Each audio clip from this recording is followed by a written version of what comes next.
Chelsea, I've been single for a while, and though I'm generally happy, I find myself constantly comparing my life to those who are in a relationship. Whether it's on social media or in real life, seeing couples together makes me feel like I'm falling behind or that I'm not good enough. How can I stop this cycle of comparison and appreciate where I am in life right now? Plenty to say here. You know how they say that comparison is the thief of joy? Well, I think comparison is the thief of presence, and presence is the portal to joy. It's the portal to being in appreciation, and it's absolutely the portal to gratitude. And gratitude, what I have discovered, is the key to happiness. Now, you've claimed that you are generally happy, and yet you're constantly comparing yourself. So I question whether you're actually happy. With happiness, I think that we can see something else. And what we want to be able to get to is that we're able to see it, acknowledge it, and celebrate it. Celebrate it for others. We see two people in love and we think, God, look what they're getting to experience. And often what we want, so we're comparing ourselves, so we want something. These are clues, there are desires. And often we don't want to even acknowledge or go there with our desires because it makes us be like, oh my God, something's missing, right? If we desire something, that means something's missing. So we'll shut it down and we'll just have this comparison and we'll stop at envy or even make a snide remark or criticize them, kind of degrade what we're seeing. But instead, what if you could see it, acknowledge it, and see that it's a clue for you of something that you want for your life. You can want something for your life and still allow what you're having right now be there. You don't want to try to bypass something and try to push your way to something that you don't have. I really believe that if something was meant for us right now, we would have it right now. And what brings up a lot of anguish and a lot of comparison and a lot of, just this aching, for something that, isn't here, is by not having more curiosity about why we are where we are. I say that if we've become single recently, that we need to have more curiosity about why the world wants us single again. I mean, how much more excitement could you have if you walked into your days and you're like, I don't have a partner right now. That's what's meant for me. So why is that the case? Why am I meant to be solo right now? Solo is a superpower. I've often, realized that sometimes being with people is kind of in my way.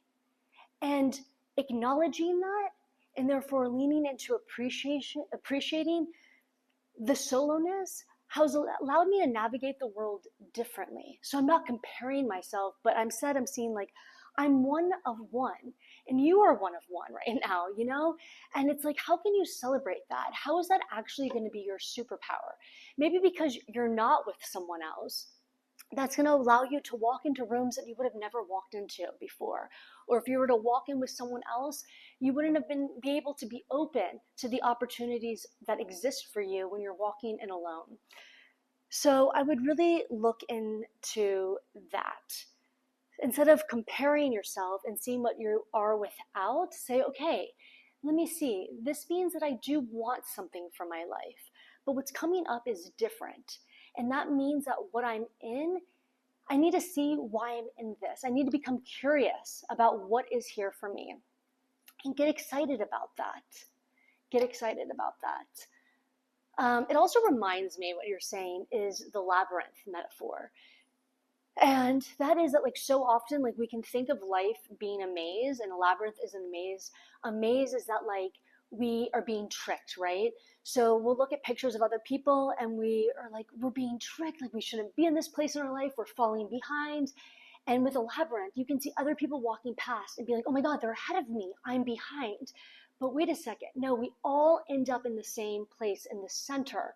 And there is no up or down. There's all these twists and turns, and we're all on our own timeline. So when you see other people and you're comparing yourself that you're not where they are right now, that doesn't mean you're not going to get there. That doesn't mean that you're not going to have what other people have, but you're going to have it in your way, your beautiful, beautiful, beautiful way. Want your life to unfold uniquely. And not enough of us want it. They want it to unfold exactly like every other person. Do you see people nowadays? They're all wearing the same jeans and white t-shirt. It's bizarre. Why do we all want the same life as everyone else? That to me would be a red flag. So I, for you, would want, let me see how my journey is unfolding. It's different than others. Difference is a superpower. So let me check into that, knowing that I'm not being tricked, that I'm not being, something's not being kept from me. It's just unfolding differently for me. And let me use that difference to my advantage. I remember I had this moment, and I was single, and I was alone in my basement, and everyone, I live on this street in New York where it's rowdy all the time. It is the hub of people going out, and I was not out. And I really didn't feel like I had a life that was like that. I had this pizza there, and I was just going to go to sleep or, kind of get down on myself or something. And then it hit me. No, put on the music, eat the pizza, lean into the fact that you like to stay up late, because someday this won't be available to me like it is right now. And I think so much in the quest to have what we don't have, and we think that we need to have, because we see all these other people having something that's different than us, and then that makes us think that we should have something that we don't have right now. We might not even really want it. You should check in about that too.